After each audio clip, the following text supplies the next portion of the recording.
है ना। चलो, सो हमने बात कंप्लीट की थी पिछले टाइम, कहां तक, फिजिकल इक्विलिब्रियम, फिजिकल प्रोसेस में जो इक्विलिब्रिया थे उनके बारे में बात कंप्लीट की थी। अब हम लोग आते हैं एक्चुअल हमारे केमिकल, जो मेन पार्ट है जो एक्चुअली दिए हुए, सो केमिकल इक्विलिब्रियम की हमको बात करनी है। तो ठीक है, केमिकल प्रोसेसेस में जो इक्विलिब्रिया हो रहे हैं उनकी हम बात करेंगे, जिसको हम लोग बेसिकली डायनामिक इक्विलिब्रियम भी बोलते हैं। ये हम लोग ऑलरेडी लास्ट टाइम बात कर चुके थे। ठीक है, देखो यार, होगा क्या कि कोई भी केमिकल रिएक्शन जो है, अगर वो केमिकल रिएक्शन केपेबल है फॉरवर्ड डायरेक्शन और बैकवर्ड डायरेक्शन में जाने के, यानी रिएक्टेंट से प्रोडक्ट और प्रोडक्ट से रिएक्टेंट बनना, ये दोनों पॉसिबिलिटी अगर एग्जिस्ट करती है तो वहां पर आप डायनामिक इक्विलिब्रियम को अचीव कर सकते हो। पहली बात तो ये, ठीक है, डायनामिक नेचर, डायनामिक इक्विलिब्रियम को अचीव करने के लिए सबसे मेन कंडीशन ये है कि there has to be a possibility for the reaction to go forward as well as backward. ये दोनों होना चाहिए। जब ये दोनों के रेट्स सेम हो जाएंगे तो आप डायनामिक इक्विलिब्रियम को, यानी कि डायनामिक केमिकल इक्विलिब्रियम को अचीव कर लोगे। और इसका सबसे सिंपल एग्जांपल है, ये एक रिएक्शन हमेशा ये लोग रिप्रेजेंटेशन के लिए लिखते हैं, A plus be giving C plus D. दो एरो दिखा रही है, डबल एरो जो दिखा रहा है इसका मतलब है रिवर्सिबल है। A और B रिएक्टेंट है, C और D प्रोडक्ट है, ये भी ठीक है। अब जब ये रिएक्टेंट और प्रोडक्ट की आप बात कर रहे हो तो आपको सबसे पहले और सबसे मेन चीज ये है कि लिखने आना चाहिए कि इस रिएक्शन को आप मैथमेटिकली, या इस रिएक्शन की जो पूरी बोल सकते हैं एक प्रोग्रेस है, उसको मैथमेटिकली कैसे एक्सप्रेस करोगे। बात समझ रहे हो? बात ये नहीं कि आपको सिर्फ केमिस्ट्री के हिसाब से देख लेना, अच्छा नाइट्रोजन हाइड्रोजन मिले अमोनिया बन गया, या हाइड्रोजन ऑक्सीजन मिले वाटर बन गया, ये नहीं देखना है। आपको ये देखना है कि हाइड्रोजन ऑक्सीजन किस रेट से यूज हुए, वाटर किस रेट से बना, है ना। और इस चीज को, ये जो अभी मैंने कहा, इसको आप जब मैथमेटिकली एक्सप्रेस कर पाओगे तब आपको इक्विलिब्रियम एक्चुअली समझ में आएगा, right. So the idea is to understand it and then express it mathematically. Again, this entire paragraph you can just read and ignore. This is a lot of theoretical things are there here. ठीक है, we are not concerned with that. What we are concerned with is, as I said, the mathematical expression. Okay, how we are going to express it. So let's take a specific example. इसके पहले हमने general example लिया था, क्या? A plus B gives C plus D. अब specific example लेते हैं कि भाई nitrogen plus hydrogen gives ammonia. कौन सा प्रोसेस है ये, सिखाया आप लोग को मैंने पी ब्लॉक में, ये हेबर्स प्रोसेस है, अपने को मालूम है ये, ठीक है। और हेबर्स प्रोसेस में कैटलिस्ट वैटलिस्ट भी यूज करते हैं हम लोग, मॉलिब्डेनम प्रमोटर होता है, फाइनली डिवाइडेड आयन जो है वो कैटलिस्ट होता है, सारी चीजें देखी हुई हमने। मुद्दा यहां पर यह है कि इस रिएक्शन का इक्विलिब्रियम अगर मैं एक्सप्रेस करूं तो मैथमेटिकली कैसे करूंगा। तो सिंपल तरीका समझ लो, इसके इक्विलिब्रियम कांस्टेंट को, इस रिएक्शन के क्या इक्विलिब्रियम कांस्टेंट को एक्सप्रेस करने के लिए मुझे प्रोडक्ट्स की कॉन्सेंट्रेशन पता होनी चाहिए और रिएक्टेंट्स की कॉन्सेंट्रेशन पता होनी चाहिए। ये रिएक्टेंट 1 है, रिएक्टेंट 2 है, यहां पे इस केस में 2 रिएक्टेंट है, 1 प्रोडक्ट है। कितने रिएक्टेंट है, कितने प्रोडक्ट है, डज इट मैटर? नो। जो भी रिएक्टेंट्स या प्रोडक्ट्स है, आई डोंट केयर, आपको सिर्फ उनकी क्या पता होनी चाहिए, कॉन्सेंट्रेशंस पता होनी चाहिए। क्या हमने ऑलरेडी पढ़ लिया कि कॉन्सेंट्रेशन क्या टर्म्स में लिखी जाती है? Yes, molality, molarity, mole fraction, फलाना ढिमका, सब लिख दिया हमने, आता है हमको, कोई टेंशन। कॉन्सेंट्रेशन समझ में आ गई कैसे लिखनी है।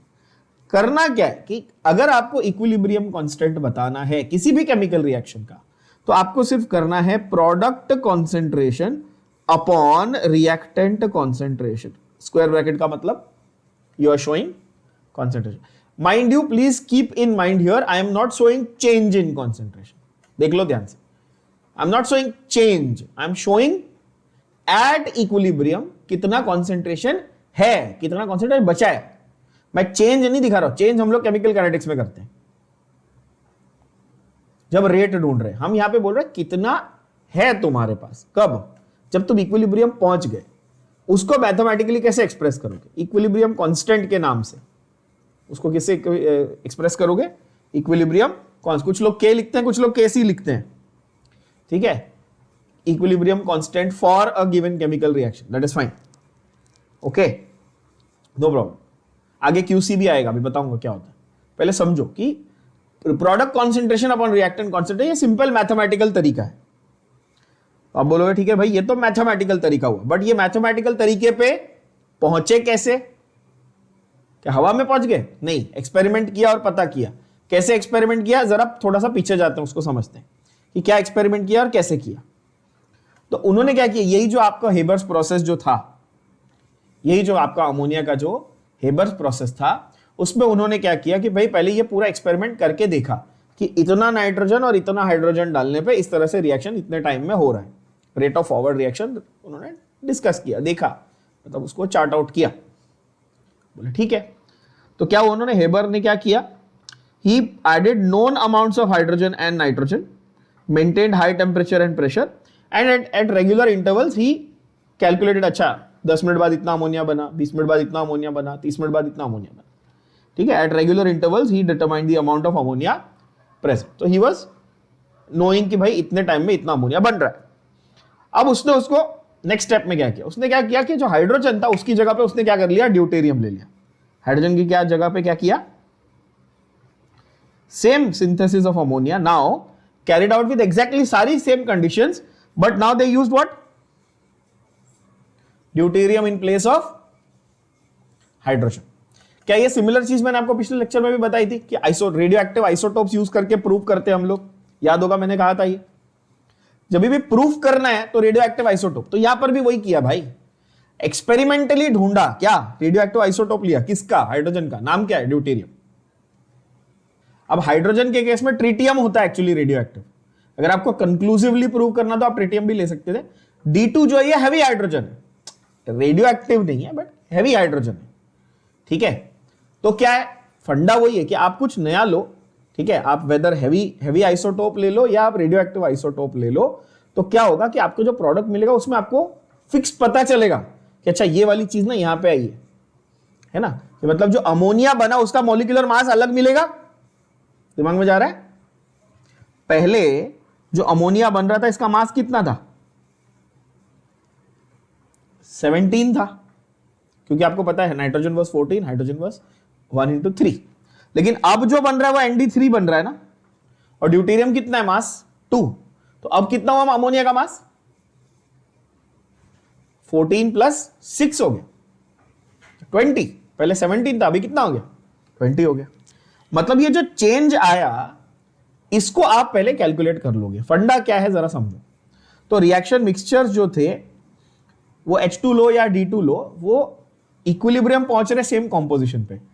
फर्क ये है कि यहां पर D2 और ND3 है और पहले वाले में H2 और NH3 है। So far everybody with me, condition same है, इक्विलिब्रियम सेम टाइम पे पहुंचा, मतलब ओवरऑल जो इक्विलिब्रियम है आपने सेम टाइम पे अचीव किया। फर्क सिर्फ इतना था कि केस 1 में आपके पास NH3 बन रहा था और केस 2 में आपके पास ND3 बन रहा है। बोलो हाँ या ना। अब क्या होगा, अब ये दोनों मिक्सचर आप लोगे और इनको पूरा मिक्स करके एक साथ छोड़ दोगे और फिर उनका एनालिसिस करोगे।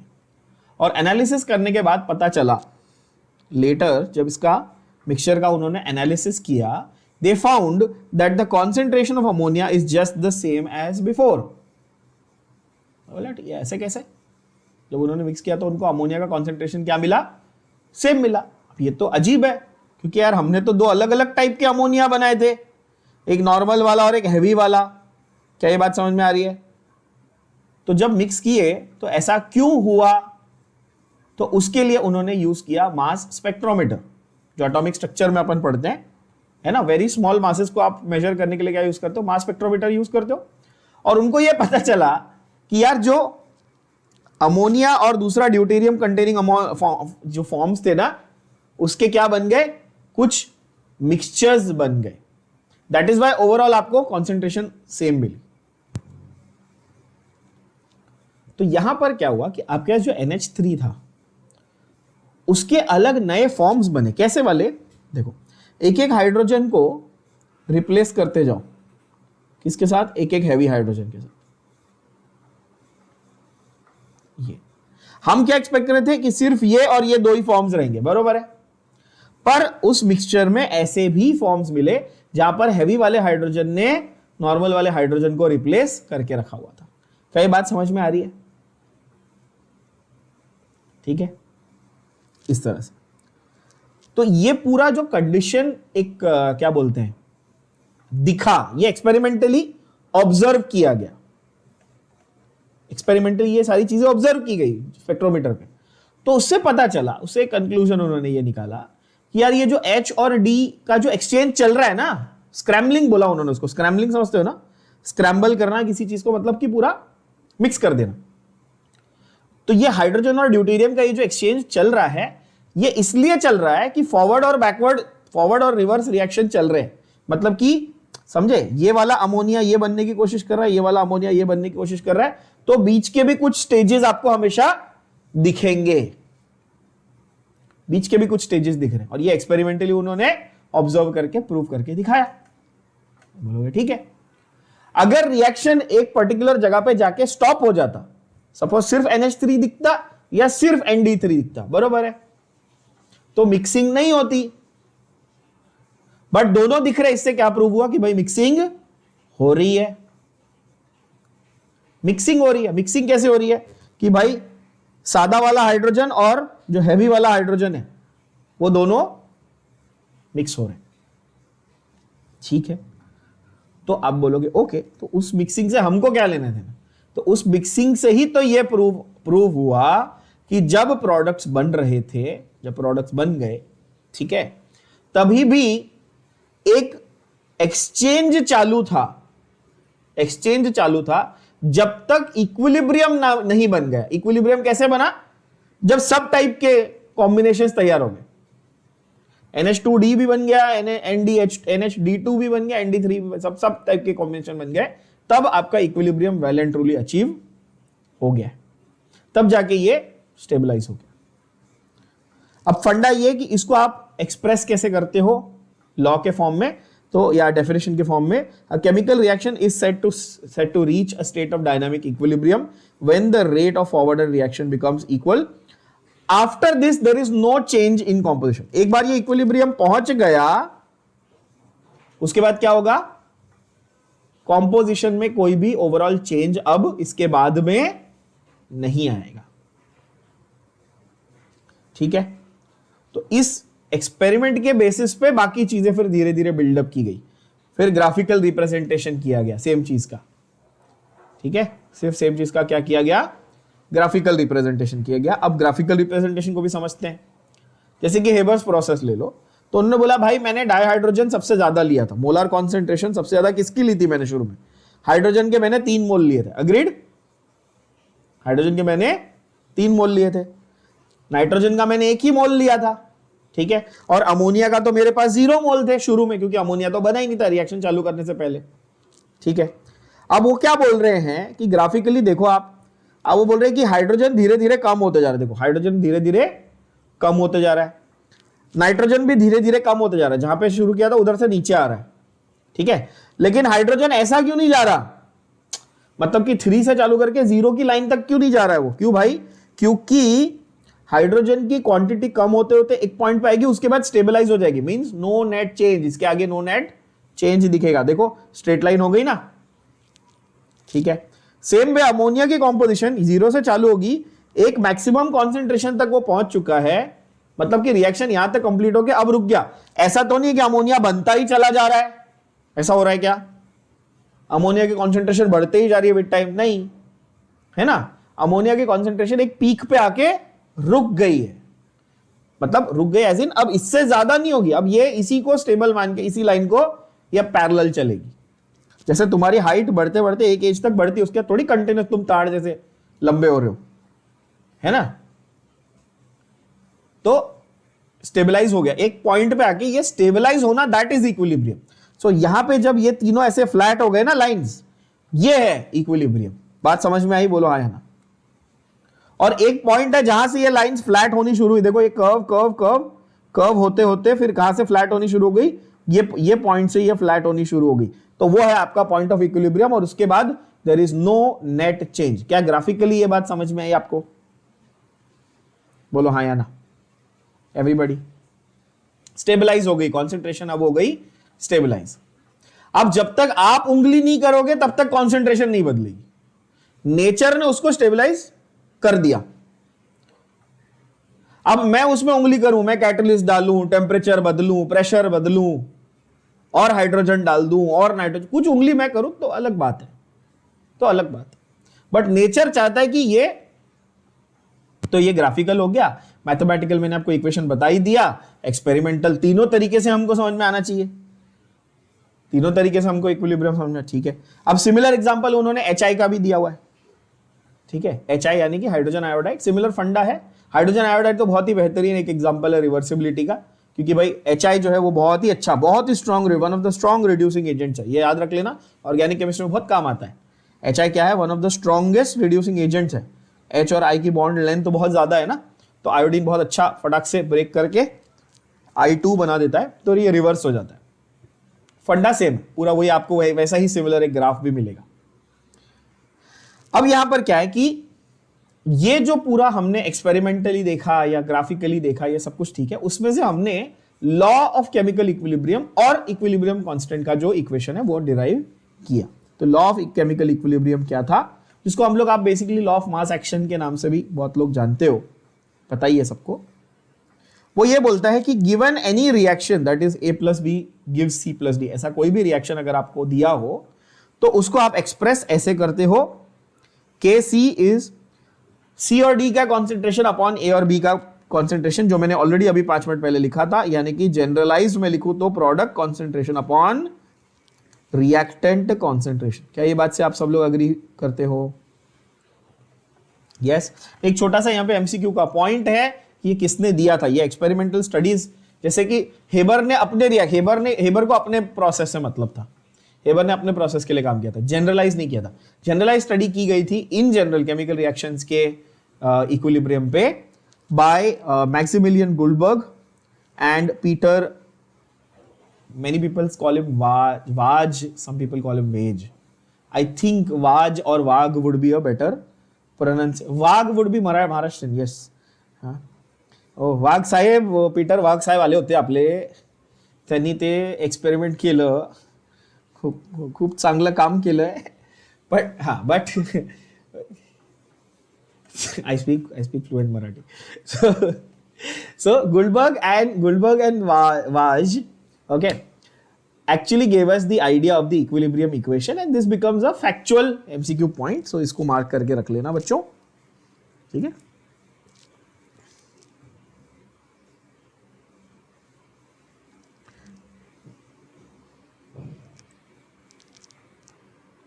नाउ Kc यहां पर क्या है, क्या रिप्रेजेंट कर रहा है? Kc रिप्रेजेंट कर रहा है इक्विलिब्रियम कॉन्सेंट्रेशन, और सॉरी कांस्टेंट, क्या रिप्रेजेंट कर रहा है? Equilibrium constant. और मतलब कि Kc जो है ये कांस्टेंट हो गया, और ये जो पूरा आपने एक इक्वेशन लिखा, मतलब जो न्यूमरेटर डिनोमिनेटर लिखा, इसको हम कहते हैं इक्विलिब्रियम कांस्टेंट एक्सप्रेशन। इस पूरे इसको क्या करते हैं, कहते हैं इक्विलिब्रियम कांस्टेंट एक्सप्रेशन। तो ये बन जाता है एक बहुत ही इंपॉर्टेंट आपका बेसिक डायरेक्ट फॉर्मूला। क्यों डायरेक्ट फॉर्मूला बन जाता है? तो भाई आपको एक सिंपल सा इसमें क्वेश्चन बनता है आपके जेई लेवल पे या कोई भी एंट्रेंस के लेवल पे, इवन बोर्ड्स लेवल पे, कि आपको रिएक्टेंट और प्रोडक्ट की कॉन्सेंट्रेशन मेंशन रहेगी, 0.1 मोलार, 0.2 मोलार इसकी, 0.15 मोलार इसकी, ऐसे कुछ अलग अलग मेंशन होगी, और आपको रेशियो निकालना है, उससे क्या निकलेगा? Kc निकलेगा, ठीक है। इसको मैंने जैसे बताया आपको शुरू में अभी कि इसको आप लॉ ऑफ मास एक्शन के नाम से भी पढ़ते हो, बहुत लोग इसको लॉ ऑफ मास एक्शन भी बुलाते हैं। इसी इक्विलिब्रियम इक्वेशन को आप लॉ ऑफ मास एक्शन बुलाते हो, उसी को लोग लॉ ऑफ केमिकल इक्विलिब्रियम भी कहते हैं, ठीक है। तो ये कुछ नया नहीं है, तीनों एक ही चीज है। आप इक्विलिब्रियम कांस्टेंट का इक्वेशन ले लो, ये वाला Kc का, या फिर आप उसको लॉ ऑफ मास एक्शन बोल लो, या आप उसको लॉ ऑफ केमिकल इक्विलिब्रियम बोल लो, बात एक ही है। फॉर्मूला सेम रहेगा, इक्वेशन सेम रहेगा। कई बात भेजे में गई, मार्क कर लो, बहुत इंपॉर्टेंट है। प्रोडक्ट अपॉन रिएक्टेंट लिख लो बच्चों। अब ऐसा क्यों है, लॉ ऑफ मास एक्शन उसको क्यों बोलते थे? बिकॉज अर्ली डेज में कॉन्सेंट्रेशन को एक्टिव मास कहा जाता था। कॉन्सेंट्रेशन ये टर्म हम लोग, जैसे आजकल हम लोग मोलारिटी और ये यूज करते ना, तो पुराने टाइम में बहुत पहले, अब मैं ये 1800s की बात कर रहा हूं, तब कॉन्सेंट्रेशन की जगह पे एक्टिव मास, जो एक्चुअल मास केमिकल रिएक्शन में पार्टिसिपेट करने वाला है, वो बोला जाता था, उसको एक्टिव मास कहा जाता था। इसीलिए लॉ ऑफ मास एक्शन इसको बोलते थे, अब कोई नहीं बोलता, अब क्या बोलते हैं, इक्विलिब्रियम कांस्टेंट एक्सप्रेशन। अगर आप अपनी स्टेट बोर्ड की टेक्स्ट बुक गलती से कभी खोल के देख लो तो उसमें अभी भी हेडिंग में लॉ ऑफ मास एक्शन ही लिखा हुआ है, ठीक है, तो कंफ्यूज मत होना। ओके बच्चों, अब ये सारा किया गया था विद वेरियस डिफरेंट एक्सपेरिमेंट, जैसे कि हाइड्रोजन आयोडाइड, HI का 6 सेट्स ऑफ एक्सपेरिमेंट्स उन्होंने अलग अलग किया, और इस पूरे डेटा को उन्होंने जब चार्ट आउट किया तो उससे ये पूरा लॉ ऑफ मास एक्शन जो है वो प्रूव हो गया। क्या ये बात क्लियर हुई? तो again I want you to just read through this entire paragraph, okay, you can just read through it, there is nothing specific जो आपको डायरेक्टली एमसीक्यू में ऐसे पूछा जाएगा, सो डोंट वरी अबाउट। नाम नोट कर लेना साइंटिस्ट के, और इक्वेशन का जो फॉर्मेट है वो नोट कर लेना, ठीक है। चलो आगे बढ़ते हैं। अब फंडा ये कि चलो इक्विलिब्रियम कांस्टेंट का एक्सप्रेशन तो मिल गया, केसी का एक्सप्रेशन मिल गया, product concentration upon reactant concentration. अब आते हैं इसको अप्लाई करने की बात पे, ठीक है ना। तो अप्लाई करने के लिए, अब ध्यान से सुनना, अप्लाई करने के लिए आपको इसमें थोड़ा सा स्टोइशियोमेट्रिक कोएफिशिएंट्स को भी इन्वॉल्व करना पड़ेगा। किसको इन्वॉल्व करेंगे हम लोग? स्टोइशियोमेट्रिक कोएफिशिएंट्स को। अब यहां पे थोड़ा सा ट्रिकी पार्ट है, ध्यान से समझ, मैथमेटिकल एक्सप्रेशंस है, जरा समझना। जो इक्विलिब्रियम कांस्टेंट आप जनरल रिएक्शन के लिए लिख रहे हो, instead of just writing A plus B gives C plus D, you write the reaction now as AA plus BB gives CC plus DD। समझ रहे हो बात को? तो ये जो स्मॉल ABCD है, ये क्या है? ये आपके स्टोइशियोमेट्रिक कोएफिशिएंट्स। बैलेंसिंग के लिए जो हम लोग नंबर्स लिखते हैं ABCD, स्मॉल ABCD, वो बेसिकली हमारे कोएफिशिएंट्स हैं। तो इनका भी तो रोल होना चाहिए। तो इनको इक्वेशन में हम कैसे लेके आएंगे, इनको इक्वेशन में कैसे इन्वॉल्व करेंगे? बहुत सिंपल है। Now the equation that I had written initially, that will be modified. So instead of just writing concentration of C was what? Product. I will write C raised to C. Instead of just writing D, I will write D raised to D. समझ रहे हो? Instead of just writing A and B, I will write A raised to A and B raised to B. यानी कि समझो 2A रहेगा तो वो A square हो जाएगा, समझो 3B रहेगा तो वो B क्यूब हो जाएगा, समझो 4C रहेगा तो वो C raised to 4 हो जाएगा, समझो 6D रहेगा तो वो D raised to 6 हो जाएगा। क्या ये बात समझ में आ रही है? सब लोग ध्यान में रख लेना, बहुत सिंपल चीज है, बहुत ही सिंपल चीज है। और ये सिंपल चीज आपको इलेक्ट्रोकेमिस्ट्री, थर्मोडायनेमिक्स, हर जगह काम आने वाली है, इसलिए बहुत इंपॉर्टेंट है। अगर आप देखो एक एग्जाम्पल के साथ में यहाँ पर इन्होंने दिखाया कि यहाँ पर ये जो 4, 5, 4 और 6 है, वही यहाँ पर 4, 6, 4, 5, ये देखो आप प्रोडक्ट्स और रिएक्टेंट्स के पावर्स, कोएफिशिएंट को क्या बना दिया? तो जो पहले आगे सिर्फ एक नंबर था, सिर्फ एक कोएफिशिएंट था, अब वो क्या बन गया है? ऊपर इंडाइसेस यानी कि पावर बन गया है। क्या ये बात भेजे में गई? अब बहुत बच्चे इसको ऑर्डर से कंफ्यूज कर देते हैं, इसको ऑर्डर से कंफ्यूज नहीं करना, ऑर्डर एक कंप्लीटली डिफरेंट चीज है, वो अपन केमिकल काइनेटिक्स में पढ़ते हैं, ठीक है। अगेन ये जो अभी हमने एग्जाम्पल देखा, उसको जरा टेक्निकल भाषा में कैसे समझाएंगे? तो टेक्निकल भाषा में ऐसे समझना है कि एट अ गिवन टेम्परेचर, पहली बात तो ये कि भाई जो इक्विलिब्रियम कांस्टेंट Kc आपका है, क्या वो टेम्परेचर के हिसाब से फ्लक्चुएशन दिखा सकता है? The answer is yes. आपका कोई भी केमिकल रिएक्शन का इक्विलिब्रियम जो है वो टेम्परेचर बदलने से बिगड़ेगा, बदल जाएगा। तो हम जो भी वैल्यूज डिस्क्राइब कर रहे हैं, ये क्या है? ये एट स्पेसिफिक गिवन टेम्परेचर है, एट अ गिवन टेम्परेचर। अच्छा, हम लोग जब नॉर्मली एक्सपेरिमेंट करते हैं तो हम ओपन एक लैब में कर रहे हैं, तो लैब हमारा बेसिकली रूम टेम्परेचर पे है ना, तुम रूम एटमॉस्फेरिक प्रेशर, वहां पे तो नॉर्मल एनटीपी कंडीशंस है। रूम टेम्परेचर आप 25 डिग्री सेल्सियस हम लोग कंसिडर करते हैं नॉर्मल टेम्परेचर, ठीक है। ऑब्वियसली हमारे लैब में 25 डिग्री नहीं होता, को पता है, हम एसी चला के रखते हैं थोड़ा, मतलब है ना, एसी चलता है मीठा मीठा 22 पे। चलो, तो eight a given temperature what happens is the product concentrations of the products, ये देखो ये बकवास, मतलब कैसे ये लोग भाषा कैसे लिखते हैं, the product of concentration of products. यहां पे ये प्रोडक्ट मतलब क्या? ये वाला प्रोडक्ट मतलब मल्टीप्लीकेशन। ये वाला पहला वाला जो प्रोडक्ट है उसका मतलब है मल्टीप्लाई करना है, वो पढ़ो ध्यान से जरा। At a given temperature the product of concentration of products raise to coefficient, stoichiometric coefficient. समझे बात को, देखो ध्यान से फिर से, the product of concentration of products raised to respective coefficients divided by product of reactants, product of reactant, again product of what, product of the concentration of the reaction, again this product is what, multiply, ये वाला product का मतलब again क्या है, multiplication, और ये क्या है, ये रिएक्टेंट और प्रोडक्ट वाला, ये रिएक्टेंट है, ठीक है। तो ये आपके केमिकल प्रोडक्ट्स, ये आपके केमिकल रिएक्टेंट्स, हाँ, जो रेड में की है, और जो वो दो प्रोडक्ट जो है ना, वो मल्टीप्लीकेशन के बारे में बात कर रहे हैं, इसलिए लाइन थोड़ी कंफ्यूजिंग है, टेक्निकल भाषा है, समझो जरा, ओके।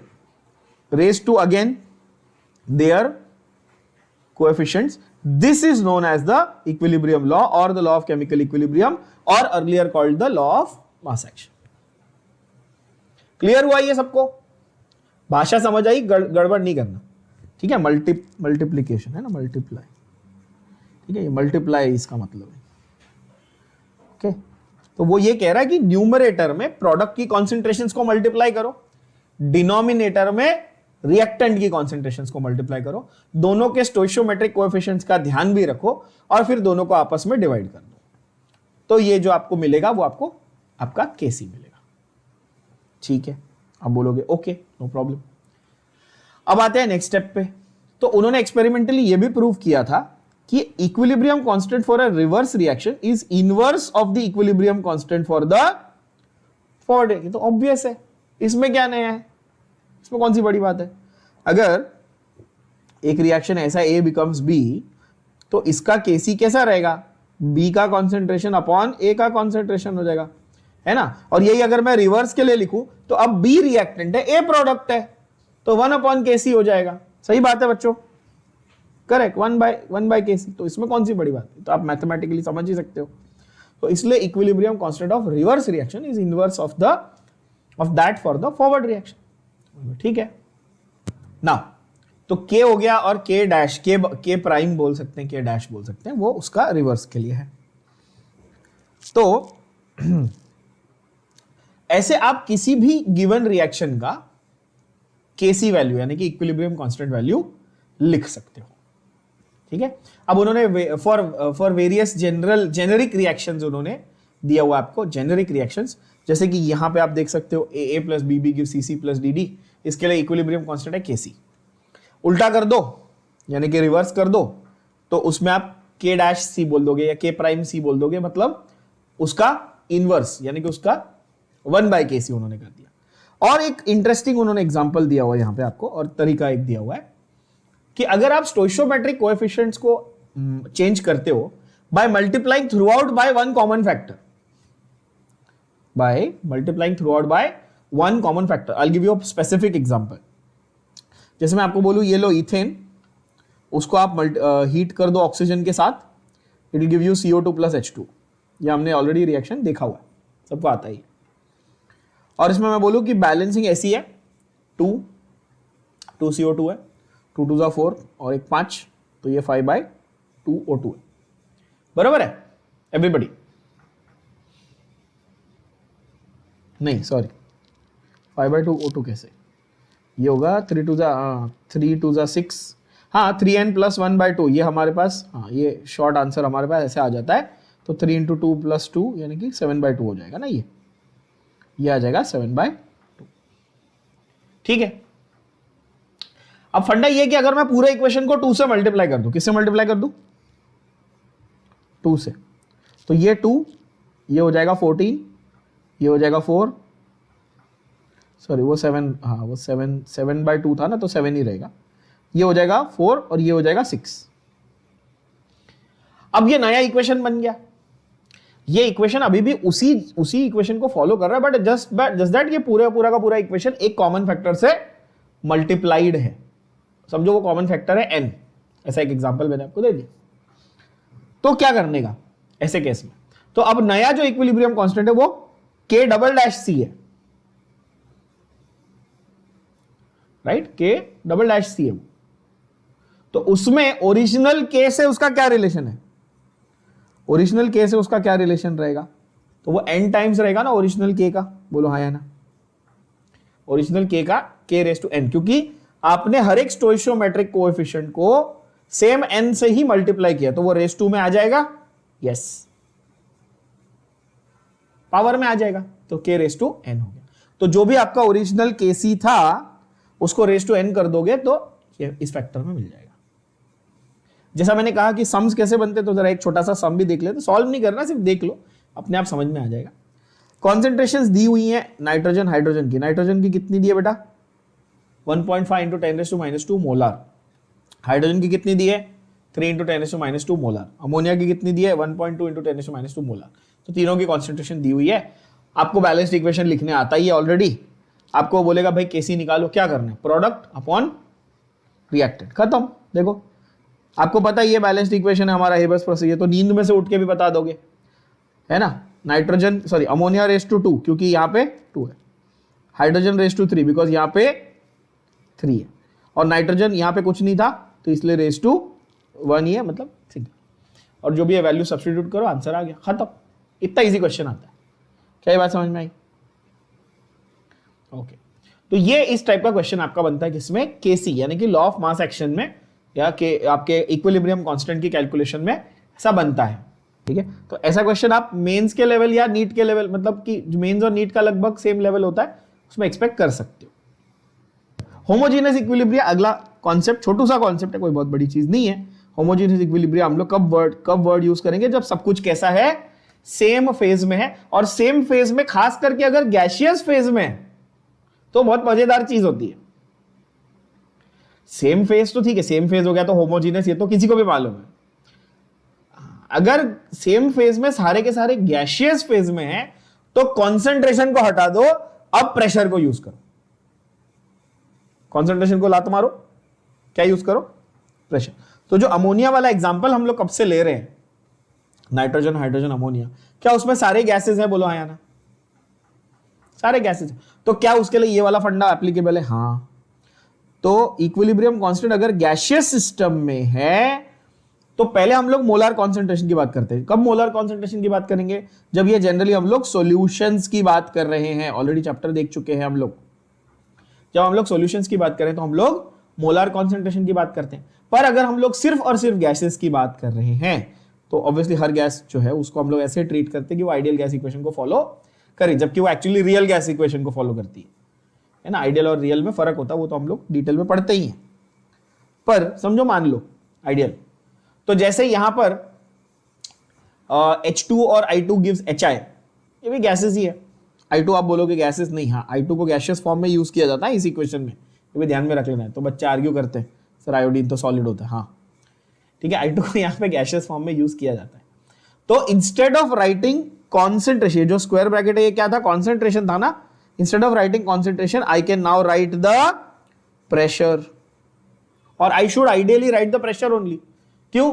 क्योंकि हम लोग गैसेस या गैसियस रिएक्टेंट्स और गैसियस प्रोडक्ट से डील कर रहे हैं। क्या ये भी होमोजेनियस सिस्टम का एग्जांपल है? Yes of course. तो यहां पर आपको कॉन्सेंट्रेशन की जगह पे वो क्या देगा, आपको प्रेशर्स की वैल्यू देगा।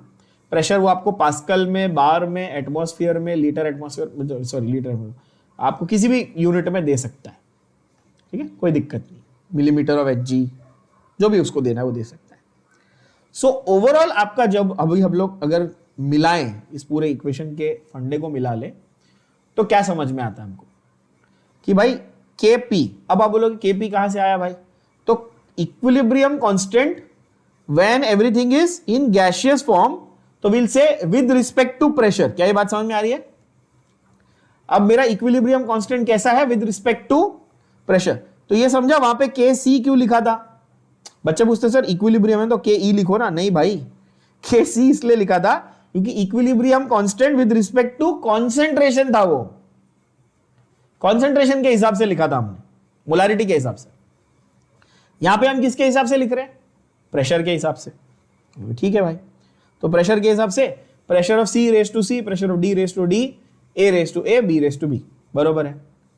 अब PV is equal to NRT क्या बोलता है, उसको चेंज करो, कॉन्सेंट्रेशन इंटू RT लिखो, प्रेशर को आप कॉन्सेंट्रेशन इंटू RT लिख सकते हो। कहां से आया? PV is equal to NRT, ये N by V is concentration, right, बोलोगे सही है यार। तो pressure of A B C D को मैंने इस तरह से लिख दिया, तो ओवरऑल इक्वेशन मेरा निकल के आया, बहुत ही अच्छा equation, Kp is Kc into R T raise to delta n. क्या निकल के आया देखो फिर से, Kp is equal to Kc into R T raise to delta n. What is delta n? Number of moles का difference between products and reactors. What is delta n? यहां पे मेंशन कर देना चाहिए। तो डेल्टा एन क्या है? Is difference in number of moles of reactants and products. Products minus reactants या reactants minus products? Products minus reactants. अब ये प्लीज ध्यान में रख लेना कि ये किसके लिए वैलिड है? सिर्फ और सिर्फ गैसेस, मतलब जिसमें होमोजेनियस सिस्टम है, सब कुछ गैसियस फॉर्म में है, तो ही इससे ये एक स्ट्राइक होगा कि अच्छा इसीलिए थर्मोडायनेमिक्स में डेल्टा एनआरटी लिखते हैं हम लोग, क्योंकि वहां पर डेल्टा एनआरटी लिखते हैं, लेकिन कौन से सिस्टम के लिए? जहां पे सब कुछ गैसियस होगा तो ही। वो यहां से आया, यहां से उठा के थर्मोडायनेमिक्स और केमिकल काइनेटिक्स और इलेक्ट्रोकेमिस्ट्री में बहुत सारी चीजें कॉपी पेस्ट मारते हैं अपन, इसलिए ये चैप्टर बहुत इंपॉर्टेंट है। ठीक है, तो डेल्टा एन मिल गया, क्या है? प्रोडक्ट्स माइनस रिएक्टेंट्स का नंबर ऑफ मोल्स, माइनस कर लो, आंसर आ जाएगा। एक चीज मत भूलना, इसमें आर की वैल्यू क्या लेनी है। अगर प्रेशर एटमॉस्फेयर में दिया है तो आर की वैल्यू लीटर एटमॉस्फेयर वाली कौन सी? 0.081 लेनी है। अगर प्रेशर आपको बाहर इसमें दिया हुआ है, कैसे एटमॉस्फेयर में या पास्कल में दिया हुआ है, बेसिकली न्यूटन पर मीटर स्क्वायर में, तो आप 8.314 जूल पर मोल केल्विन वाला जो है ना 8.314 वो ले सकते हो। ठीक है, ये सब बेसिक चीजों में तो गड़बड़ नहीं करनी है, स्टार्टिंग में ही पढ़ा चुका हूं आपको। ओके, सिमिलर उन्होंने क्वेश्चन भी दिया हुआ आपको, देखो PCl5 PCl3 Cl2, ये केमिकल रिएक्शन है भाई, PCl3 plus Cl2 gives PCl5, ये सब गैसेस हैं, तो इनका आप Kc और Kp का वैल्यू आपको वो ढूंढने को बोलेगा। कैसे? क्योंकि आपने उसने आपको कॉन्सेंट्रेशन दे दी है, क्या दे दिए? Kc आप इजीली निकाल लोगे और पूरा इक्वेशन लिखो, डेल्टा एन की वैल्यू निकालो और आंसर आ गया। देखो सिंपल, बहुत आसान। ऐसे इस टाइप का क्वेश्चन बनता है। इन्होंने सिर्फ Kc पूछा है, Kp भी पूछ लेते तो कोई बड़ी बात नहीं थी, Kp आप निकाल लेते थे। ठीक है, ओके। अगला फंडा है हेटेरोजेनस इक्विलिब्रिया का। ये वाला क्वेश्चन हम करेंगे, ये 7.4 अच्छा क्वेश्चन है, सॉल्विंग में मजा आएगा। साइमल्टेनियस इक्वेशन है, क्वाड्रेटिक इक्वेशन के मैथमेटिकल जो -b प्लस और minus root of b² - 4ac, वो फॉर्मूला यूज करके आप जैसे क्वाड्रेटिक इक्वेशन के रूट्स निकालते हो ना, पॉजिटिव नेगेटिव वाले, वो वाला फंडा यूज करना। मस्त क्वेश्चन है, इसको मार्क करके रख देना, ये अपन सॉल्व करेंगे eight the and. Okay, heterogeneous equilibria. अब यहां पर क्या है भाई कि ऐसा जरूरी तो है नहीं कि हमारे पास ऐसे ही सिस्टम्स हो कि जिसमें सारे गैसेज हो या सारे एक जैसे ही स्टेट्स मिले, ऐसी तो कोई कंपल्शन नहीं है, अलग अलग हो सकते हैं, एक सॉलिड, एक लिक्विड, एक गैस, कुछ भी हो सकता है। तो उसको हम लोग बोलते हैं हेटेरोजेनस इक्विलिब्रिया। उसको क्या बोलते हैं? हेटेरोजेनस इक्विलिब्रिया बोलते हैं। जैसे कि calcium hydroxide solid plus aqueous बोले तो water gives calcium and OH, अलग अलग हो गए। तो इसमें कुछ एक्वस हैं, कुछ सॉलिड है, फेजेस अलग हो गए। ये तो आयनिक इक्विलिब्रियम टाइप फंडा बन गया। बट क्या ये हेटेरोजेनस इक्विलिब्रियम को रिप्रेजेंट कर रहा है? आंसर है यस, ऑफ कोर्स ये कर रहा है, यस। तो यहां पर एक बहुत ही सिंपल और बहुत इंटरेस्टिंग चीज आपको ये देखनी है कि यार सॉलिड्स और लिक्विड्स, ये दो चीजें ऐसी है ना जिनकी वॉल्यूम में हम ऐसा कंसिडर करते हैं कि ज्यादा वेरिएशन नहीं आ रहा। पहले ध्यान से समझना मैं क्या बोल रहा हूं। सॉलिड्स आर कंसिडर्ड इनकंप्रेसिबल, ये बात मानते हो? सॉलिड्स को हम लोग इन जनरल इनकंप्रेसिबल मानते हैं, ये बात सही है। तो यार जब कॉन्सेंट्रेशन बदलती है ना, तो सॉलिड्स की वॉल्यूम में ज्यादा हम फर्क नहीं मानते, ठीक है।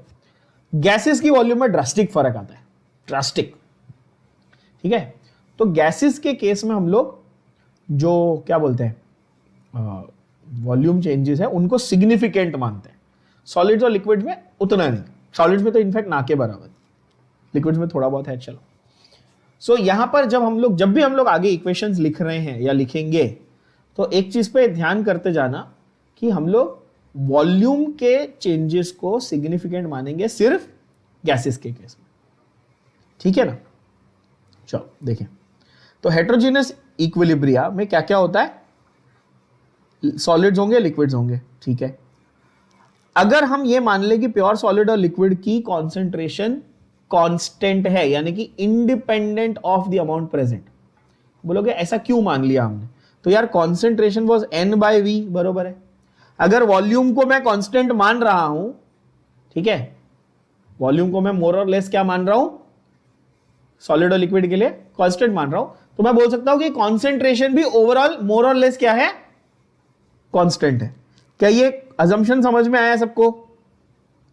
बहुत बच्चे इसमें हमेशा आर्ग्यूमेंट्स लेके आते हैं कि सर आपने इसको कैसे कांस्टेंट बोल दिया। पहले उस स्टेटमेंट को ध्यान से पढ़ो जो लिखी है एनसीईआरटी में, ध्यान से देखो क्या बोल रहा है वो। फॉर अ प्योर लिक्विड और a pure solid molar concentration is constant. अगर वो लिक्विड या सॉलिड जो भी सब्सटेंस हम यूज कर रहे हैं वो प्योर फॉर्म में ही है, तो उसकी ओवरऑल कॉन्सेंट्रेशन को हम कांस्टेंट मान लेते हैं। क्या ये बात से आप सब सहमत हुए? समझ में आई बात? क्लियर। और इसीलिए हम लोग गैसेस से ही ज्यादा डील करेंगे, ठीक है। जबकि अगर गैसेस हैं या एक्वस है, क्या है, गैसेस है या एक्वस है, तो उसमें बहुत सारा जो अमाउंट है वो इन अ गिवन वॉल्यूम बहुत सारा वेरी हो सकता है, बिकॉज हाईली कंप्रेसिबल की बात हो रही है भाई, ठीक है। तो वापस से उन्होंने एक एग्जांपल लिया। पर एक चीज हाँ क्लियर कर लो कि this is representing gas and this aqueous लिखा हुआ is actually representing the ions, actually representing the ion, dissociated particles को ये रिप्रेजेंट कर रहा है। That is why I use the word aqueous, ठीक है। कैल्शियम कार्बोनेट का भी उन्होंने एग्जांपल लिया, ठीक है। अब कैल्शियम कार्बोनेट का इक्वेशन दिया, आप सबको लिखने आता है, ये रहा product reactant, easy. But note, ये रहा सॉलिड, ये रहा सॉलिड, तो इसके लिए हम लोग मोर और लेस इसको कांस्टेंट ही मान लेते, तो इसको इग्नोर कर दो, 1 1 मान लो, 1 1 मान लो। मतलब active mass for solid and liquid is taken as 1, correct है। तो ओवरऑल बचा क्या मेरे पास, कार्बन डाइऑक्साइड। हाँ, तो वो कहने का ये कोशिश कर रहा है कि इस पूरे रिएक्शन में इसके इक्विलिब्रियम कांस्टेंट की कैलकुलेशन में सिग्निफिकेंट किसको माना गया, सिर्फ और सिर्फ कितना कार्बन डाइऑक्साइड मिला ये बता दो, तो हम पूरा रिएक्शन आपको समझा देंगे। हमको ये इससे मतलब ही नहीं कि ये दोनों क्या बन रहा है, कितना बन रहा है, कैसे बन रहा है, क्योंकि इसकी कॉन्सेंट्रेशन में ज्यादा फर्क हम नहीं मानते। क्या ये बात भेजे में गई एवरीबॉडी? तो मैंने ऐसे बोल दिया कि भाई जो इसका इक्विलिब्रियम कांस्टेंट है वो सिर्फ CO2 से ही लेना देना है उसका, और बिकॉज CO2 गैस है इसलिए Kc की जगह पे मैं Kp भी लिख सकता था। क्या ये बात क्लियर हुई? Perfect, okay. तो this shows that at a particular temperature there is a constant concentration और pressure of CO2 in equilibrium, and experimentally उन्होंने ये पूरा ढूंढ के आपको बताया कि इसकी वैल्यू भी कितनी आती है, वो भी उन्होंने ढूंढ लिया कि अंडर स्टैंडर्ड कंडीशंस की वैल्यू कितनी आएगी। सेम वे उन्होंने निकल, टेट्रा कार्बोनिल निकल, किसका, टेट्रा कार्बोनिल निकल, इसका नाम टेट्रा कार्बोनिल निकल है, ये कोऑर्डिनेशन कंपाउंड है। क्या है? कोऑर्डिनेशन कंपाउंड, ठीक है। जिनको नहीं पता वो नोट कर लेना, टेट्रा कार्बोनिल निकल, ठीक है। ये पहली फुर्सत में निकल वाला निकल, हाँ। तो Kc जो है वो आपका प्रोडक्ट अपॉन रिएक्टेंट है। प्रोडक्ट क्या है भाई, तो प्रोडक्ट में गैसेस हैं, ऑब्वियसली ये रहा गैसियस। रिएक्टेंट में कौन है, सिर्फ गैसेस। मैंने इसको इग्नोर कर दिया क्योंकि ये सॉलिड है। अब पहली बार तो लिखने के बाद इग्नोर किया, यहां तो लिखा ही नहीं, ठीक है।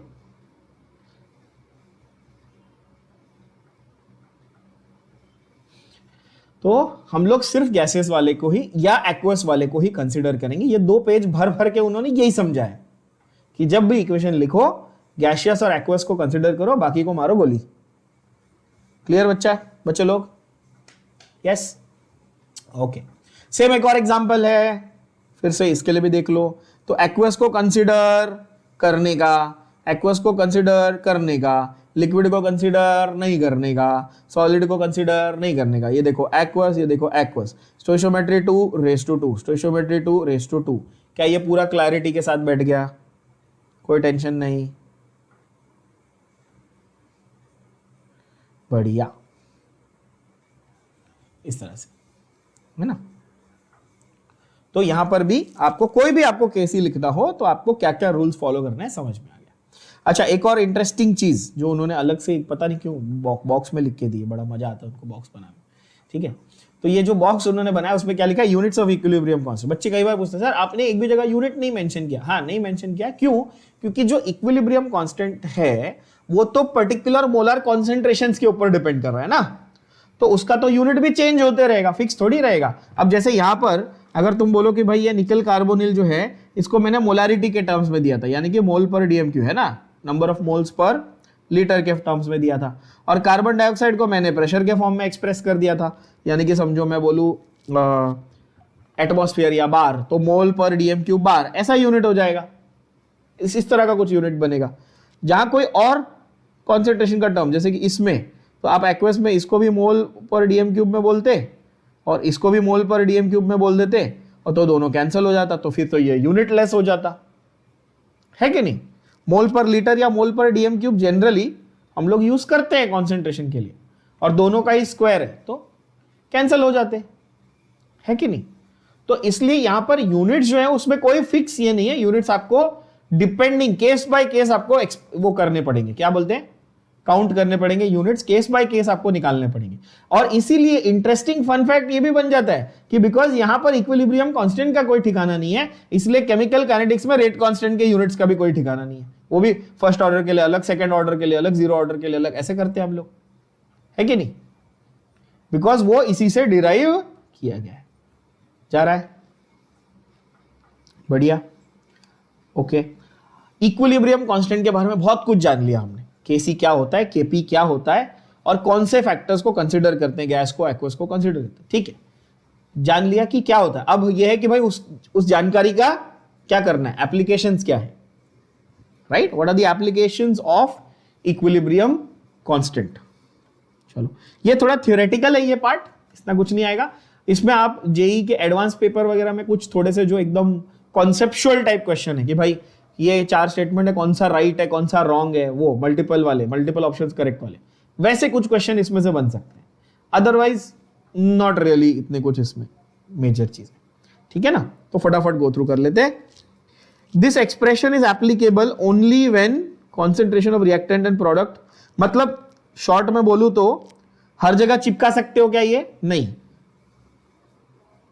Applicable only at point of equilibrium. KC का जो फॉर्मूला है, केसी का जो इक्वेशन है, वो कभी अप्लाई करने का? जब इक्विलिब्रियम हो तब। मतलब क्या इस इक्वेशन में तुम कर सकते हो, जैसे तुम बोलो C+O2 गिव्स CO2, मान लो, चलो ऐसा मैंने बोल दिया। अब मैंने सिर्फ एक ही एरो बनाया, ये सिर्फ फॉरवर्ड जा रहा है, मैंने बैकवर्ड बनाया ही नहीं, मैंने इक्विलिब्रियम दिखाया नहीं, तो यहां क्या अप्लाई करोगे क्या केसी? नहीं करोगे। ये फंडा है, ये फंडा है, ठीक है, बोलोगे ओके। मतलब कहां अप्लाई करना है? सिर्फ इक्विलिब्रियम पे अप्लाई करना है, ठीक है, मार्किंग करते जाना है एनसीईआरटी लेके। दूसरी चीज, जो वैल्यू ऑफ इक्विलिब्रियम कांस्टेंट है वो इनिशियल कॉन्सेंट्रेशन पे डिपेंड नहीं करती। बहुत ही इंपॉर्टेंट, बहुत ही इंपॉर्टेंट। क्या? ओरिजिनल कॉन्सेंट्रेशन पे डिपेंड नहीं करती। किस पे डिपेंड करती है? इक्विलिब्रियम कॉन्सेंट्रेशन पे डिपेंड करती है। मतलब तुमने महीने के शुरुआत में 10 लाख रुपए कमाए, मेरे को मतलब नहीं है, मेरे को नहीं उससे लेना देना। तुमने 10 लाख कमाए, 10 रुपए कमाए, आई डोंट केयर। 15 तारीख को मैं रैंडमली आके पूछ रहा हूं, आज इक्विलिब्रियम है, आज बताओ कितने पैसे तुम्हारे पास? वैसा है, तुमने शुरुआत की थी 1000 मोल लेके आए थे तुम रिएक्टेंट के, मुझे उससे मतलब नहीं है, मुझे उससे मतलब नहीं है। एट इक्विलिब्रियम तुम्हारे पास 2 मोल बचा है ना, मेरे को उससे मतलब है। क्या ये बात समझ में आ रही है? बढ़िया। तो इंडिपेंडेंट ऑफ इनिशियल कॉन्सेंट्रेशन, ये बार बार ये पॉइंट्स को मैं इसलिए हाईलाइट कर रहा हूं बिकॉज सेम पॉइंट्स आपको केमिकल काइनेटिक्स में भी पढ़ने मिलते हैं, same to same similar points आपको वहां पे भी पढ़ने मिलते हैं, तो इसके ऊपर फोकस करके समझना बच्चों। Value of equilibrium constant is independent of initial concentration. ठीक है। तीसरा, इट इज टेम्परेचर डिपेंडेंट। बहुत ही इंपॉर्टेंट पॉइंट, सिंपल पॉइंट, बहुत इंपॉर्टेंट पॉइंट। स्टार्टिंग में ऑलरेडी ये मेंशन कर चुका हूं कि इक्विलिब्रियम कांस्टेंट यानी कि एक रिएक्शन का जो इक्विलिब्रियम है वो उसके टेम्परेचर के साथ थोड़ा फ्लक्चुएशन दिखाएगा। क्या ये बात समझ में आई? एट अ गिवन टेम्परेचर इसकी वैल्यू डिफाइन करनी है। अगला, equilibrium constant for reverse reaction is equal to the inverse of reaction for forward. ये ऑलरेडी हम लोग कर चुके हैं, ये ऊपर ही बोला था। तो K dash C is equal to 1/Kc, ये हमने ऑलरेडी देख लिया। ठीक है। और equilibrium constant K for a reaction whose equation is obtained by multiplying or dividing the equation by a given factor is also applicable with the same factor। इसमें हमने ऐसा बोला था K double dash C is Kc raised to n। Simple, ऐसे हमने बोला था। तो ये तो थोड़ा लास्ट के 2 पॉइंट तो रिपीटिशन हो गए। अगला फंडा, मैंने शुरुआत इससे की थी, याद होगा तो चैप्टर की शुरुआत यहां से की थी कि कभी भी ये मत बोलना कि इक्विलिब्रियम का मतलब हाफवे पॉइंट है। बोला था ना। एक्सटेंट ऑफ रिएक्शन कैसा प्रेडिक्ट करने का, कि भाई देखो 10% में भी इक्विलिब्रियम आ सकता है, 90% में भी, 99% में भी इक्विलिब्रियम कभी भी आ सकता है। देखो मैं हमेशा बच्चों को एक ही चीज बोलता हूं, देखो इक्विलिब्रियम और सुसु कभी भी आ सकते हैं, कभी भी, नो प्रॉब्लम। तो ऐसा सवाल नहीं करने का कि अरे अभी तो आधे घंटे पहले तो गया था, नहीं फिर से आ गई, कोई बात नहीं। मजाक कर रहा हूं, बट इक्विलिब्रियम कभी भी आ सकता है बच्चों। ठीक, I know bad joke, but equilibrium कभी भी आ सकता है ना। तो प्रिडिक्टिंग, हाउ टू अंडरस्टैंड कि यार रिएक्शन कहां तक जाने वाला है, the extent to which it is going to be completed. यहां पर एक, अगर आप सेंटेंस में थोड़ा सा 2 वर्ड डाल दो, predicting the extent to which reaction will complete. समझे आप बात को? थोड़ा सा यहां पे जरा मैं आपको एक्सप्लेनेशन में लेके आता हूं। देखो कुछ थियोरेटिकल बातें या कुछ प्रैक्टिकल बातें। आप हमेशा ये चाहोगे, अगर आप प्रैक्टिकली सोचो तो आप ये चाहोगे कि सर हम जा रहे हैं, हम लैब में रिएक्शन कर रहे हैं, तो हमारे सारे रिएक्टेंट्स प्रोडक्ट्स में कन्वर्ट होने चाहिए, कुछ भी बचना नहीं चाहिए। प्रैक्टिकली तो आप ये चाहते हो ना, ये आइडियल है आपके लिए। आप थोड़ी चाहते हो कि आपके रिएक्टेंट्स का वेस्टेज हो। पर रियलिटी यह है कि क्या ये हमेशा पॉसिबल होता है? क्या ये हमेशा पॉसिबल होता है? नहीं, कोई ना कोई बाय प्रोडक्ट निकलता है, थोड़ा हीट का लॉस होता है, एनर्जी का लॉस होता है, या पूरा का पूरा रिएक्शन कंप्लीट नहीं होता। ये रियलिटी है कि नहीं है? है कि नहीं? है ना। हम चाहते हैं कि हर रिएक्शन कंप्लीट हो, बट ऐसा होता नहीं है, और इसीलिए हम एक्सटेंट ऑफ रिएक्शन की बात करते हैं। Some reactions are meant to get completed, some are not meant to be completed. कुछ एक्सटेंट तक जाने के बाद, अब वो जो हमने एक ग्राफ देखा था, याद है ना, सब स्ट्रेट लाइन में आ गए। अब वो बोलता है भाई इसके आगे मैं नहीं जाऊंगा, तू कितना भी कर ले, अब मैं इक्विलिब्रियम में पहुंच चुका हूं, अब मैं अपनी कॉन्सेंट्रेशन में बदलाव नहीं लाने वाला हूं। देखो यार, आपके लिए तो आइडियल सिनारियो ये है ना बच्चों, कि ये मेरे यहां से मेरे प्रोडक्ट 0 पे थे और रिएक्टेंट मेरे मैक्सिमम थे।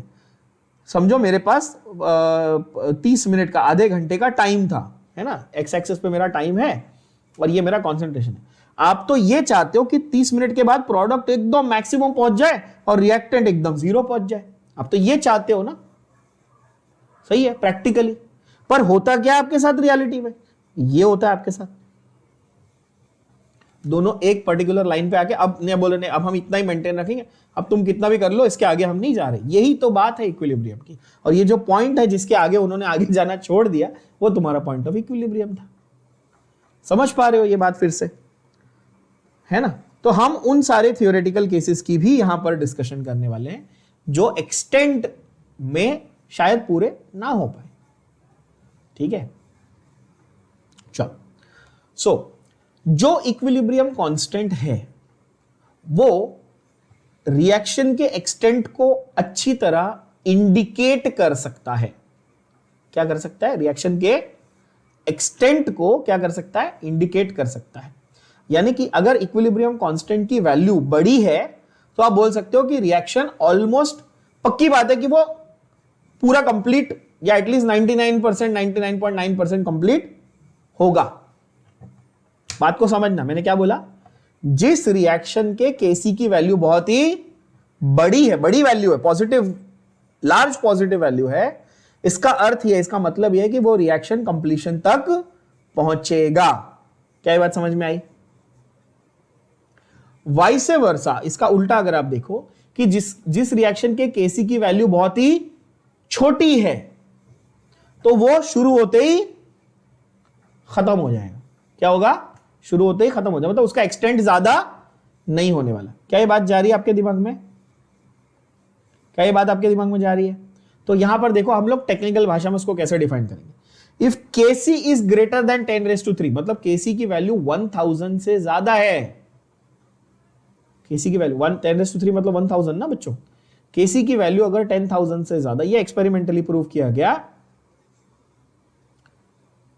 एग्जैक्टली केसी क्या है at the end of the day? KC क्या है? केसी तो प्रोडक्ट्स अपॉन रिएक्टेंट्स का,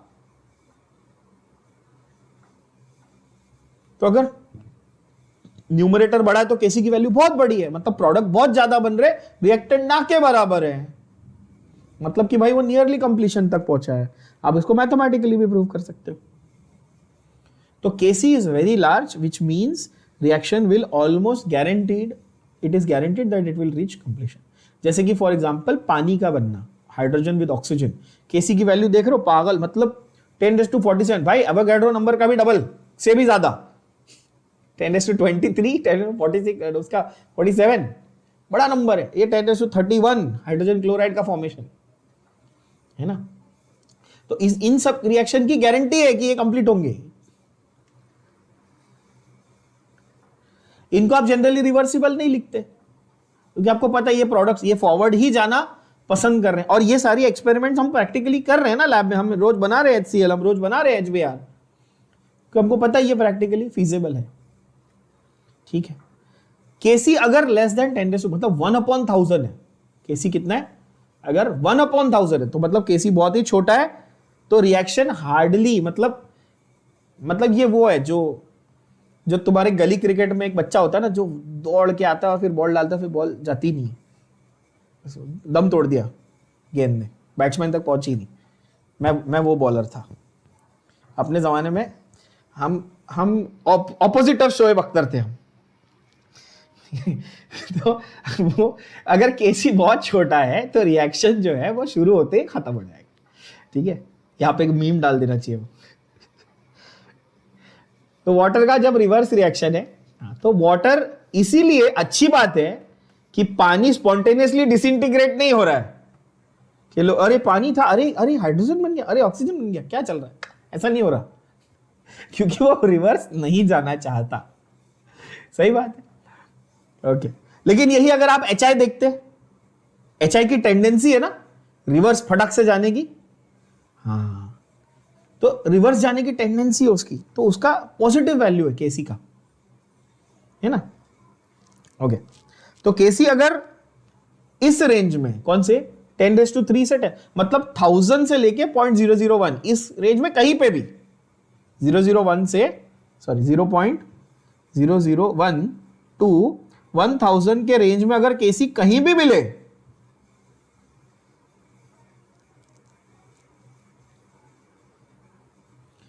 तो इसका मतलब है कि ये रिएक्शन स्टडी करने लायक है under the idea of equilibrium. हम इन पे फोकस कर रहे हैं। जैसे कि ये HI वाला रिएक्शन, जैसे कि N2O4 बना रहा है ना, NO2 का डाइमराइजेशन होकर N2O4 बनाता है, ये हमने ऑलरेडी पी ब्लॉक में देखा। तो ये सारी चीजें हमें पता चलती है वैल्यू ऑफ केसी से। इससे क्या पता चला? एक्सटेंट ऑफ रिएक्शन पता चला। क्लियर हुई बात? अच्छा, एक बहुत इंपॉर्टेंट चीज जो इस पैराग्राफ में ऊपर लिखी है, ऊपर से 5वीं लाइन को पढ़ो। KC does not give any information, KC does not give any information about the rate of reaction. ध्यान से सुनना, ध्यान से सुनना। मैं ऐसे कहूं कि भाई कितने टाइम में पहुंचा वो नहीं बताएगा।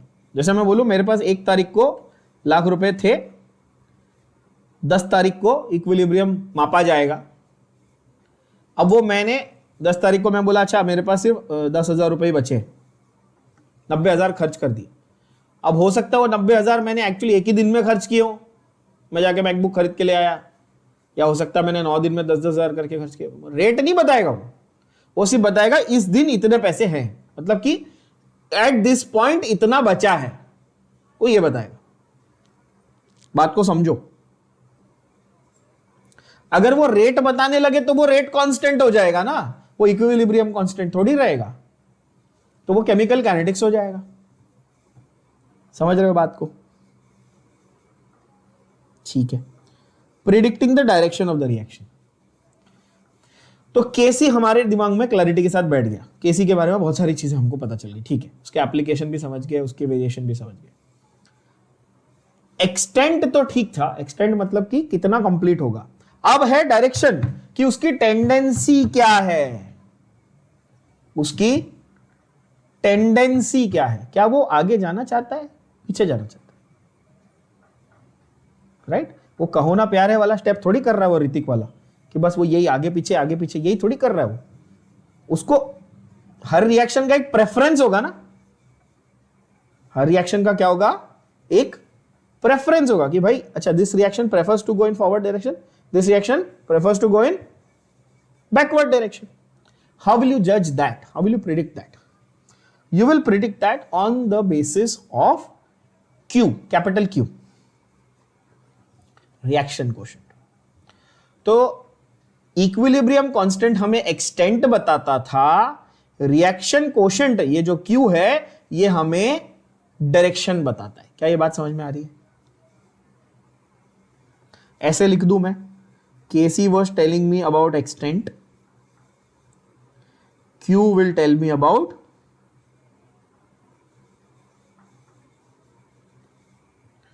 डायरेक्शन,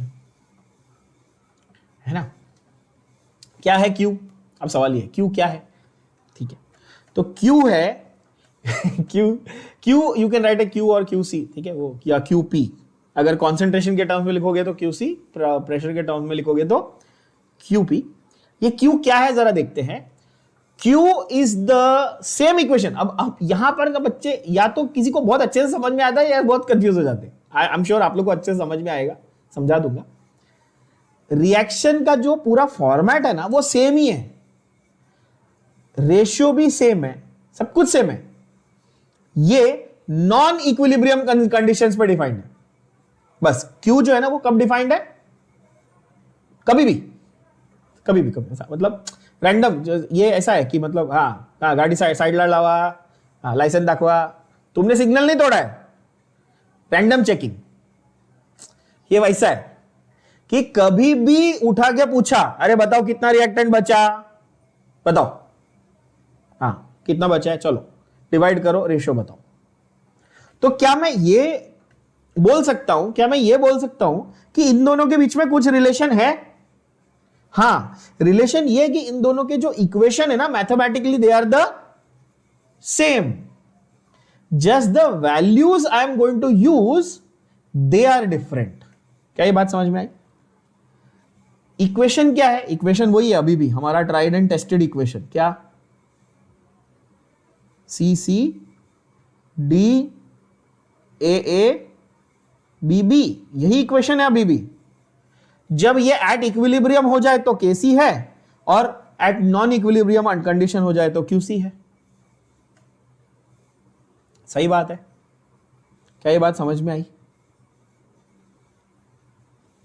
क्योंकि पॉइंट ऑफ इक्विलिब्रियम तो एक ही पॉइंट है ना बच्चों, उसके पहले या उसके बाद में सब जगह कौन एप्लीकेबल है?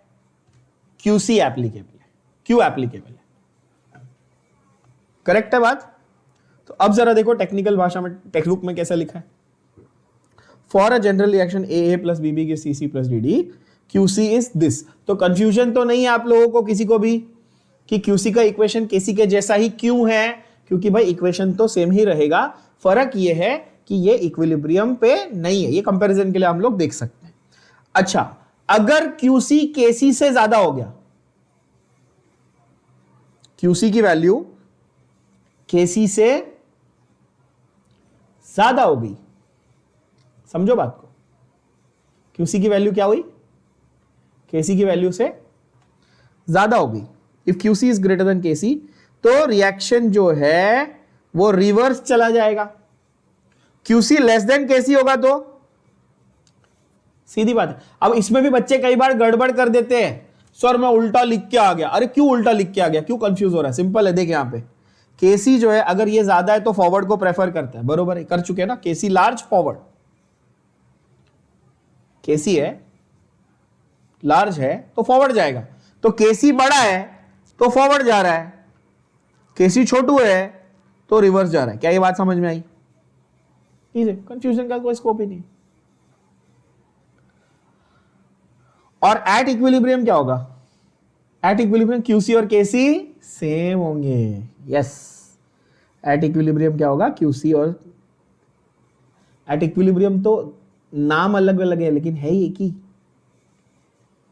है कि नहीं? है ना, गंगाधरी तो शक्तिमान है, और sorry now I should say Peter Parker ही तो स्पाइडरमैन है। आ रही है ना कल इंडियन स्पाइडरमैन, आप लोगों ने इंडियन स्पाइडरमैन को देखा कि नहीं? इंडियन स्पाइडरमैन पवित्र प्रभाकर, पीटर पार्कर का भाई Pavitr Prabhakar is the Indian Spiderman. Yogi Baba उसको वरदान देते हैं, पावर्स जोरदार। Okay, and he lives in a place called Mumbattan, just like Manhattan. They are introducing him in the news. I mean, those of you who don't read a lot of comics and all, they are introducing him in the new Spider-Verse movie that is going to come out next year, I guess. Yeah. Anyway, so at equilibrium QC और KC same है। अगर हम लोग hydrogen iodide का वही reaction दोबारा वापस से देखें तो यहां पर एट नॉन इक्विलिब्रियम कंडीशंस उन्होंने कुछ कॉन्सेंट्रेशंस दी हैं, एट इक्विलिब्रियम कंडीशंस कुछ दी हैं, और दोनों के कैलकुलेशन करके दिखाए हैं। बट बहुत ही प्यारा उन्होंने ग्राफिकल रिप्रेजेंटेशन बहुत अच्छा दिया हुआ है कि अगर यहाँ पर केसी छोटा हो गया तो ये चाहता है कि मैं इक्विलिब्रियम की तरफ जाऊं, और यहाँ पर केसी बड़ा हो गया तो भी ये चाहता है कि मैं इक्विलिब्रियम की तरफ जाऊं। तो इस तरह से आप प्रेडिक्ट कर सकते हो आपका डायरेक्शन, क्योंकि यार मंजिल तो तुम्हारी क्या है कि इक्विलिब्रियम पे पहुंचना तुम्हारी मंजिल है। अब यहां पर एक बहुत ही सुंदर सवाल, एक बहुत ही ब्यूटीफुल सा सवाल कई बच्चे कई बार पूछते हैं, आपके भी दिमाग में आया होगा कि सर मंजिल इक्विलिब्रियम क्यों है? मंजिल ये क्यों नहीं है कि रिएक्शन कंप्लीशन पे पहुंचना चाहिए? ये बहुत ब्यूटीफुल सवाल है, ये आप शायद आपके मन में भी आया होगा। करेक्ट। सो हम लोग यहां पर केसी के टर्म्स में कंपैरिजन कर रहे हैं, हम लोग यहां पर इक्विलिब्रियम कांस्टेंट के टर्म्स में इन पूरी चीजों को डिफाइन कर रहे हैं। मैंने यहां पर मैंने इस पूरे फंडे को आपको इस तरह समझाया है कि हम सिर्फ और सिर्फ इक्विलिब्रियम कैसे अचीव करें उसी सेंस में इससे बात कर रहे हैं। हम इस सेंस में बात ही नहीं कर रहे कि हम लोग कंप्लीशन तक कैसे पहुंचे। इन एन आइडियल सिनारियो, मैं बार बार ये बात आपको कहते रहता हूं, I keep bringing you back to that topic, in an ideal scenario, in a practical case, you would always want to reach maximum products. आपको इक्विलिब्रियम से कोई लेना देना है? तंबूरा, कोई लेना देना नहीं। प्रैक्टिकली आपको ये चाहिए कि आपको मैक्सिमम प्रोडक्ट मिले, लेकिन उसका पूरा साइंस ही अलग है ना, वो हम लोग अलग सेक्शन में पढ़ते हैं, yield, percentage yield and composition and purity and those things are different, right? Here we are talking about achieving equilibrium. Are we clear on that? Yes? That is more practical. This is what you have to study for your exams. Right? Okay. So QC greater than KC या equal to KC और all that. अगर equal हो गया तो फिर net reaction बंद हो जाएगा। अब concentration equilibrium पे पहुंच चुकी है, तो अब इसके आगे no further change। ये already हमने law of mass action में देख लिया। Okay, how to calculate equilibrium concentrations? I guess again this you can just read the steps and we'll just go, we are more concerned with the application of these steps rather than wasting time about what is written and how to calculate. Okay, you can just go through them have any doubts ask, बकवास है ये, ठीक है। आते हैं main मुद्दे पे, थोड़ा अब कॉम्प्लेक्स धीरे धीरे होते जाएगा कि हमने इक्विलिब्रियम कांस्टेंट यानी केसी के बारे में पढ़ा, फिर उसको प्रेशर पे बोला अच्छा केपी है, फिर बोला अच्छा उससे एक्सटेंट पता कर लो, फिर हमने रिएक्शन कोशेंट यानी कि क्यू के बारे में बात किया, उसको भी क्यूसी और क्यूपी बोला, फिर बोला अच्छा उससे डायरेक्शन पता कर लो। सारी चीजें हमने स्टेप बाय स्टेप बात करी। पर अब इसको हम रिएक्शन की एनर्जी से कैसे कोरिलेट करें, किससे कोरिलेट करना है अभी इसको, रिएक्शन की एनर्जी से कोरिलेट करना है। क्यों करना है, क्योंकि भाई देखो थर्मोडायनेमिक्स बोलता है कि कोई एक केमिकल रिएक्शन हो रहा है तो उसकी अपनी एक एनर्जी है, करेक्ट, एनर्जी भी है, एंट्रोपी भी है, सब कुछ है, एंथैल्पी एंट्रोपी सब कुछ है। और आपको एक आइडिया होना चाहिए कि रिएक्शन कितना फास्ट हुआ, तो रेट पता चल जाएगा केमिकल काइनेटिक्स से। ये रिएक्शन की कॉन्सेंट्रेशन इक्विलिब्रियम पे कितनी थी वो यहां से केसी से पता चल जाएगा। और उस रिएक्शन में एनर्जी का गेन या लॉस कितना हुआ ये भी आपको पता होना चाहिए। तो यानी कि आपको उसको थर्मोडायनेमिक्स से भी रिलेट करना पड़ेगा। तो let's understand, to understand the relation you need to understand what is this word, क्या, गिब्स एनर्जी। अब ये गिब्स एनर्जी तो बहुत डिटेल में अपन थर्मोडायनेमिक्स में पढ़ते हैं, बट मैं आपके लिए सिंप्लीफाइड वर्जन सिंपल दे देता हूं। ये बेसिकली है आपकी फ्री एनर्जी, और if you want to define it in terms of chemistry, it is the energy that can be converted into useful work. क्या बोलते हैं इसको, क्या बोलते हैं, energy that can be converted into useful work. मतलब कि ये एनर्जी है सिस्टम के पास, फ्री एनर्जी है, और इसको आप वर्क में, मतलब सिस्टम इसको यूज करके वर्क कर सकता है। जैसे कि आप खाना खा रहे हो, आपके बॉडी में एनर्जी है, आप उससे काम करोगे, आपने स्टोर करके रखी है, बचा के रखी है कि जब जरूरत पड़ेगी मैं इससे काम करूंगा, सही है ना। बस वैसे उस सेंस में थोड़ा बहुत मैं ओवर सिंप्लीफाइड वर्जन दे रहा हूं, समझ लो, ठीक है। बाकी इस थर्मो में तो डील करेंगी, करते ही। पर गिब्स एनर्जी यहां पे फ्री एनर्जी, ठीक है। अब रिएक्शन फॉरवर्ड कब जाएगा और बैकवर्ड कब जाएगा, गिब्स एनर्जी के सेंस में समझना, गिब्स एनर्जी के सेंस में समझना बहुत इंपॉर्टेंट है। केसी और क्यू के सेंस में तो आपने समझ लिया। गिब्स एनर्जी के सेंस में अगर delta G is negative, change in Gibbs energy is negative, reaction goes in forward direction. समझे बात को, अगर डेल्टा जी नेगेटिव है तो रिएक्शन फॉरवर्ड डायरेक्शन में जाएगा। ये बात को पहले समझो और मानो। अब आप बोलोगे ऐसा क्यों, तो भाई मेरे, समझो तुम सिस्टम हो, समझो तुम खुद क्या हो, सिस्टम हो। तुम जा रहे हो फॉरवर्ड, तुमको फॉरवर्ड जाना है, रिएक्शन को आगे लेके जाना है, तुमको एनर्जी खर्च करनी पड़ेगी, यस और नो। तुमको रिएक्शन को फॉरवर्ड लेके जाना है तो you have to spend energy. If you are spending your own free energy, तुमने बचा के रखी थी तो तुमने उसको यूज किया, तुमने खर्च किया तो क्या, लॉस यानी कि नेगेटिव। तो जब तुम्हारी डेल्टा जी नेगेटिव होगी तभी तुम आगे बढ़ोगे। बात समझ में आई, बोलो यस और नो। रिएक्शन फॉरवर्ड जाएगा जब डेल्टा जी नेगेटिव होगा।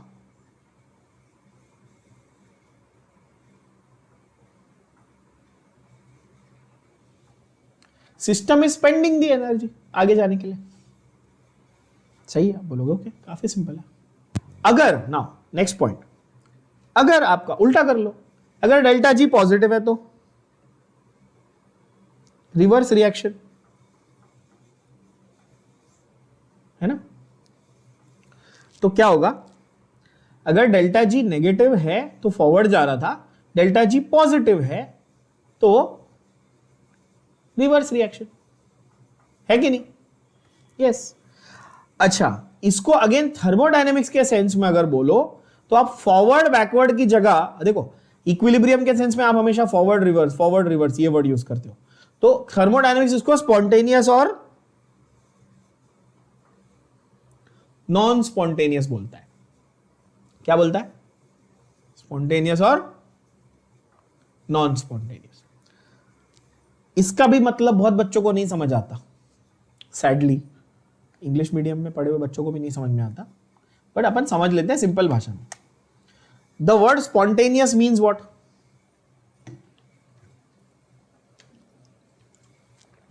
स्पॉन्टेनियस मतलब फास्ट नहीं, फटक से होने वाला नहीं। स्पॉन्टेनियस मतलब जो अपने आप हो, जो खुद से हो सके, वो स्पॉन्टेनियस। जैसे अपन बोलते हैं you are a very spontaneous person. तो स्पॉन्टेनियस प्रोसेस का मतलब यह है कि तुमने प्रोसेस को शुरू कर दिया, अब वो फॉरवर्ड अपने आप जाएगा। स्पॉन्टेनियस प्रोसेस का मतलब यह है।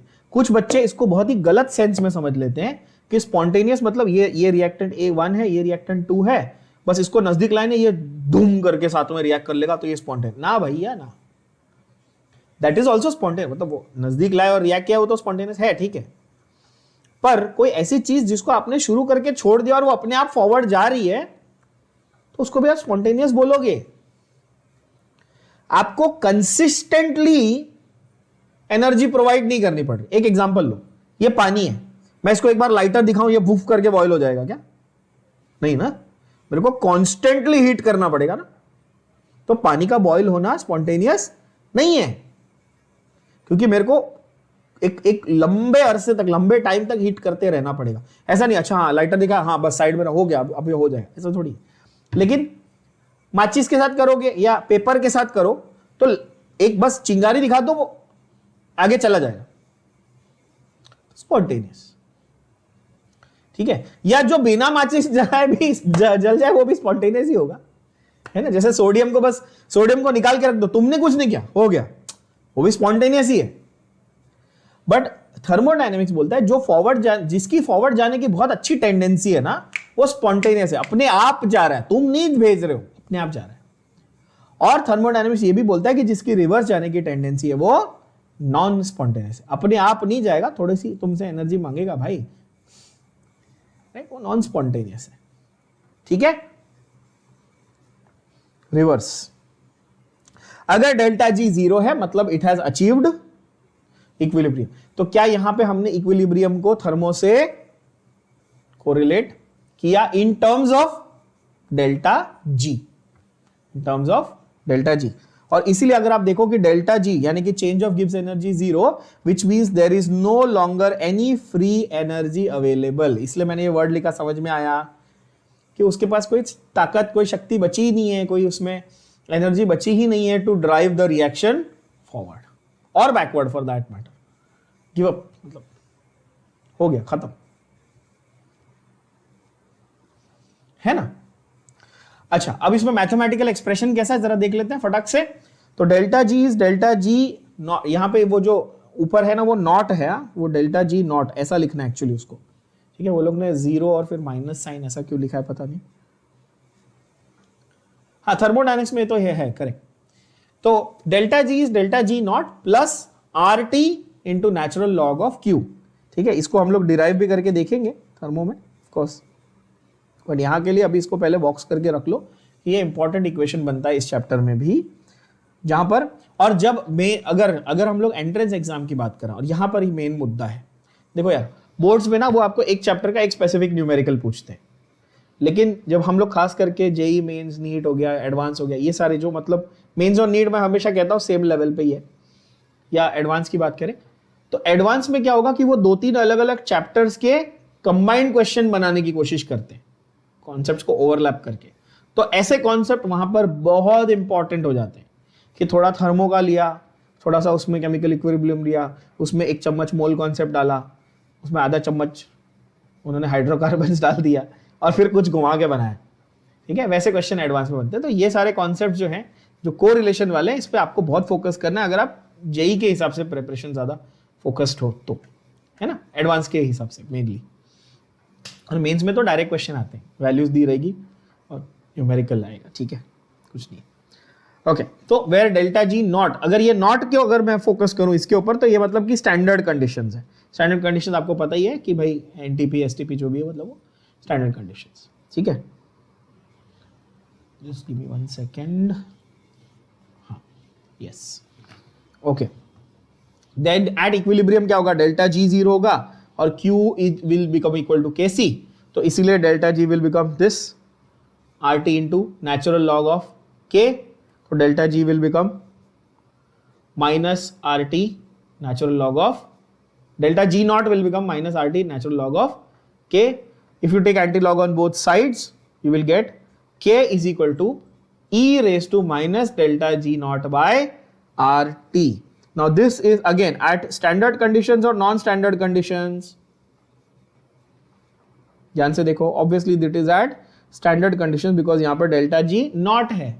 ये ई क्या है? E is the base of natural log, है ना?